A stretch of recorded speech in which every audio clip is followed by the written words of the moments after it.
What is survivor's guilt and how does it affect me? I'll be talking about that and some tips on how to cope with it in today's video. Why do I experience survivor's guilt? Welcome to Life as a Cancer Survivor. My name is Jelena and I was diagnosed with stage 3 rectal cancer at the age of 34 in 2016. I created this channel to give you the inside scoop on what it's like going through treatment and the aftermath. First up, let's just talk about the basics of survivor's guilt. It is a real medical condition and a very common reaction to experiencing a traumatic event. And it's actually considered to be part of post-traumatic stress disorder, or PTSD. You can feel gratitude or appreciation at the same time as survivor's guilt. It's not a one or the other emotion kind of thing. Who can experience survivor's guilt? Anybody that's been through a traumatic situation, including war veterans, cancer survivors, crash survivors, natural disaster survivors, first responders, and those who lose a family member to suicide. People with survivor's guilt can experience other symptoms of PTSD as well, which include flashbacks of the traumatic event, obsessive thoughts about the event, irritability and anger, feelings of helplessness and disconnection, fear and confusion, and lack of motivation, just to name a few. And just like with PTSD, it may cause the survivor to see the world as an unfair and unsafe place. What does survivor's guilt look like in cancer patients and survivors? Well, let me take one step back first and explain why this can become such a hard thing for us. In order to stay sane during the roller coaster of cancer, many of us reach out to others in the same or similar situation. For me, that meant I joined online groups and searched out others on Instagram that were posting using the hashtags rectal cancer, colon cancer, and colorectal cancer. I didn't have any friends or anybody that I knew in real life that had been diagnosed with cancer or were currently going through a cancer diagnosis. And my cancer center didn't offer any colorectal cancer support groups or groups for just young adults in general. So reaching out to others online helped me feel a little less alone in my diagnosis. It was nice to have friends that were going through the same thing. So then, we could complain about like how tired we were or how much radiation sucked. And then we could also reach out and ask questions to each other like, hey, what are you using for your burns that are helping? Or what are you going to pack when you go to the hospital for surgery? Then many of us decide to get involved in advocacy and you start meeting other survivors in person. You kind of have an instant bond because of this traumatic event you've both been through, and it's like meeting a second family. The good kind of family that's there for you through thick and thin. You meet survivors that were diagnosed at all stages and are at different points throughout their treatment, and even survivors that have no evidence of the disease or are NED and have been for many years. Even at this point, some survivor's guilt starts to creep in a bit. Why were this person's symptoms ignored while my doctor took mine seriously? Why did this person's symptoms not show up until the cancer had spread to their organs, while mine showed up when it was still at a treatable stage 3? Cancer treatment really brings to light how different each of our bodies are. And while one treatment may work really well for one person, it may do nothing for another. Or how side effects may be crappy but manageable for one person and make another person completely miserable. This part of survivor's guilt is usually tolerable. The next part is when it really gets tough. Making friends in the cancer community, unfortunately, means that you will lose some of them. Each loss hits a little differently. The first 2 people that I knew that passed away, I had only met on social media.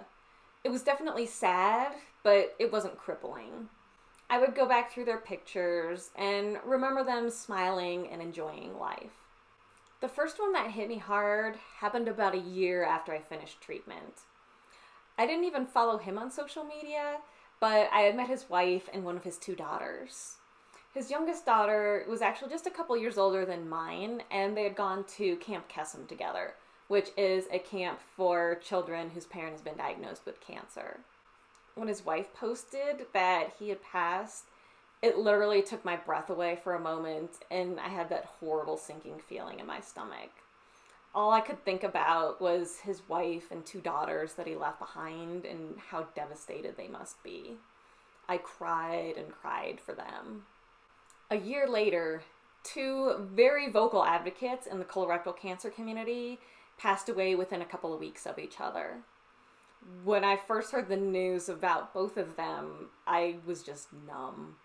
Then, 2 days later, after the second death, the guilt started creeping in, and I felt a tightness in my chest that just wouldn't go away.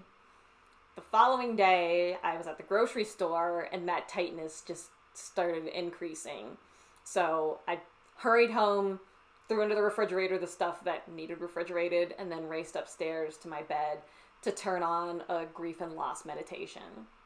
About a minute into the meditation, the tears that had been absent for days and weeks finally started flowing. Last summer, another fierce advocate passed. We talked a lot on social media and even got to hang out for a bit at the Minneapolis airport during a big snowstorm while both of us were stranded with long delays waiting for a flight to get out of there. Numbness must be my body's reaction of choice, because that's what I felt when I first heard the news of her passing. A few weeks later, I hopped onto Facebook for a quick mindless scroll, and I stumbled upon a live video of a celebration of life for her. A few minutes in, and it began to sink in that she was no longer here, and that her boys would never be able to hug their mom again, and the tears started flowing. I was asking myself, why did this have to happen to her? And that night when I put my daughter to bed, I made sure to give her an extra tight and long hug.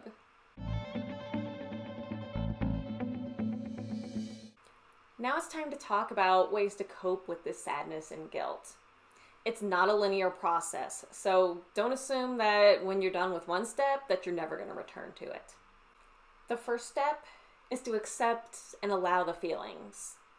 We have to accept that life just is not fair sometimes, and that there wasn't anything that we could have done to prevent this person's death. We just need to feel the feelings. Take the time to process the grief, the guilt, and the fear of losing someone. Sometimes you can process this right away. Other times, it can take some time. As you're going through this, remember there's no one right way to cope. Tip number 2 is to connect with others. Talk with those that you live with. Talk with your family. And reach out to that online community that's helped you get this far. Reaching out to your online community of fellow survivors can help a lot, because chances are many of them are probably also grieving and feeling guilty. Tip number 3 is to use mindfulness techniques. I mentioned earlier that I used a meditation when I was feeling guilt that was causing a tight feeling in my chest.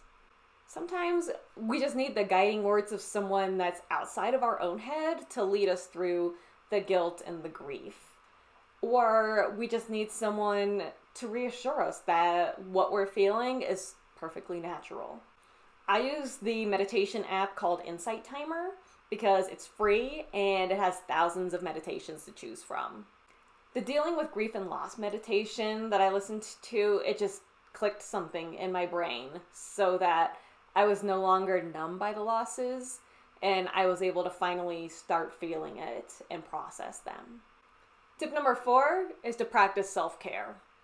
Now, this is a tip for a lot of things, so that should maybe give you a hint that it's really important to take care of yourself.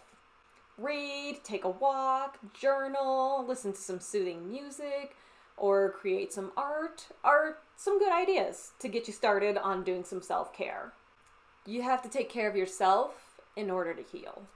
Tip number 5 is to do something good for others.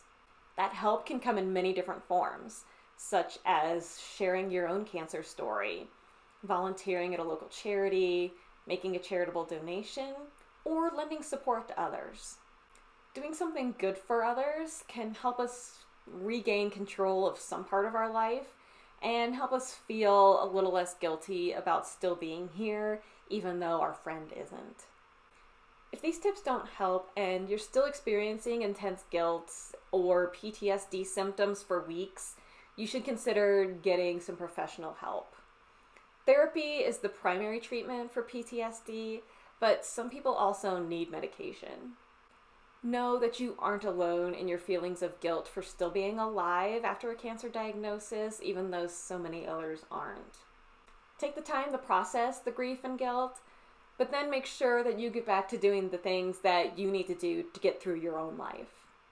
To keep up with what I am up to in between my videos here on YouTube, you can follow me over on Instagram. My username is colorado.jelena. Or over on Facebook, you can follow my page, Life as a Cancer Survivor. And the links to both of those are down in the description below, so you can scroll down and just click on those to follow me. To hear more about mental health struggles that you may encounter after your cancer diagnosis, you can watch my playlist of videos up here on cancer and mental health. Or click on the video below that. That one is one that YouTube thinks you'd enjoy from your channel. Thanks for tuning in, and I'll see you next time.